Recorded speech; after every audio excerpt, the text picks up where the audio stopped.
ప్రభునందు ప్రియమైన సంఘబిడ్డలకు, దేవుని పిల్లలకు ఈ ఉదయకాల సమయంలో ప్రభువైన యేసుక్రీస్తు నామములో మరొకసారి అందరికీ వందనాలు తెలియజేస్తూ ఉన్నాను.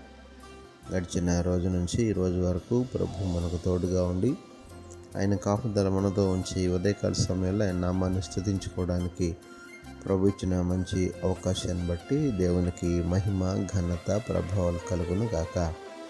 ఆమేన్. అనుదిన వాక్యాహారం ద్వారా ఈరోజు దేవుడు మనకిస్తున్న వాక్య వాగ్దానం, ఈ స్వాతంత్ర్యము అనుగ్రహించి క్రీస్తు మనలను స్వతంత్రులుగా చేసి ఉన్నాడు, కాబట్టి మీరు మరలా దాస్యమనే కాడి కింద చిక్కుకొనకూడదు అని గలతీ పత్రిక 5వ అధ్యాయము 1వ వచనంలో చూస్తూ ఉన్నాం. దేవునికి మహిమ కలుగును గాక.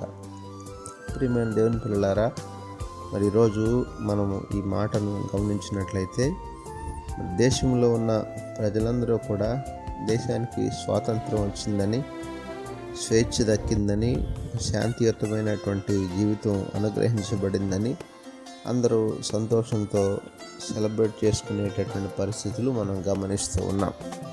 అయితే ఈరోజు ఈ సమయంలో ప్రభువు మనకిచ్చిన ఆత్మీయానుసారమైనటువంటి స్వాతంత్రం గురించి మనం మాట్లాడుకున్నట్లయితే, మరలా దేవుడు ఈ స్వాతంత్రాన్ని ఇచ్చాడు, పాపమనే దాసత్వం నుండి విడిపించాడు, మరణ బంధకాల నుండి విడిపించాడు, చీకటి పరిస్థితుల నుండి, చీకటి యొక్క అలవాట్ల నుండి, చీకటి యొక్క దాస్య సంబంధమైనటువంటి పరిస్థితుల నుండి దేవుడు విడిపించి నీకు ఒక స్వేచ్ఛను, శాంతిని, సమాధానాన్ని, సంతోషాన్ని ప్రభు నీకు ఇచ్చారు.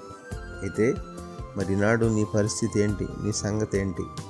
దేవుడు వాక్యానుసారంగా సెలవిస్తూ ఉన్నారు, మరలా దాస్యం అనేటటువంటి కాడి కింద చిక్కుకోవద్దు అంటున్నాడు.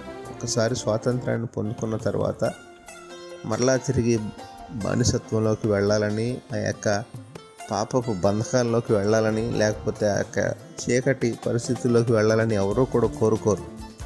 కానీ ఈనాడు మనం గమనిస్తే మానవుని యొక్క జీవితంలో దేవుడు విడిపించిన తర్వాత, దేవుడు రక్షణ ఇచ్చిన తర్వాత, ఆ పాపపు యొక్క పరిస్థితులు దూరం చేసిన తర్వాత మరలా పాపం వైపు చూస్తూ, మరలా లోకం వైపు చూస్తూ, మరలా లోక సంబంధమైన అలవాట్ల వైపు చూస్తూ దేవుడిచ్చినటువంటి ఆ స్వతంత్రాన్ని చేజేతులా కోల్పోయినటువంటి పరిస్థితులు ఈనాడు చాలా మనం గమనిస్తూ ఉన్నాం. కనుక ఉదయకాల సమయంలో అటువంటి స్థితిలో ఉన్న వారికి ప్రభు మరొక హెచ్చరిక చేస్తున్నారు. నీ స్థితి ఎలా ఉంది? నువ్వే స్థితిలో ఉన్నావు? మరలా దాస్యం అనేటటువంటి కాడి కింద చిక్కుకోవద్దని ప్రభు సెలవిస్తున్నారు. ఆ రీతిగా ఈ ఉదయకాల సమయంలో దేవుడిచ్చిన స్వేచ్ఛను, స్వాతంత్రాన్ని సద్వినియోగం చేసుకుంటూ ప్రభువు కొరకు నమ్మకమైన సాక్షులుగా దాసత్వం వైపు చూడకుండా ఉండేవారుగా ఉండడానికి దేవుడు అందరినీ సిద్ధపరచును గాక. పరిశుద్ధుడైన మా దేవ, ప్రేమగల తండ్రి, ఉదయకాల సమయంలో నీ నామానికి వందనాలు ప్రభు. ఈరోజు మీరు మాకు ఇచ్చిన వాక్య వాగ్దానాన్ని బట్టి నీకే స్తోత్రాలు తండ్రి. ఈ రోజంతా నీ పిల్లలమైన మాకు మీరే తోడుగా ఉండి సహాయం చేసి నడిపించండి, నీ మేలుల చేత నింపండి.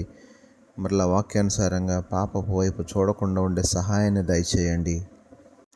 అన్ని సమయాల్లో మీరు ఇచ్చినటువంటి స్వేచ్ఛను సద్వినియోగపరుచుకునేటటువంటి కృపను దయచేయండి. ఈ రోజంతా మీరే తోడై ఉండమని, ఈరోజు పుట్టినరోజు, పెళ్లిరోజు జరుపుకుంటున్న బిడ్డలు ఎవరైతే ఉన్నారో వారందరినీ పేరు పేరున దీవించి ఆశీర్వదించమని యేసు పరిశుద్ధ నామమున అడిగి వేడుకొనుచున్నాము తండ్రి. ఆమెన్.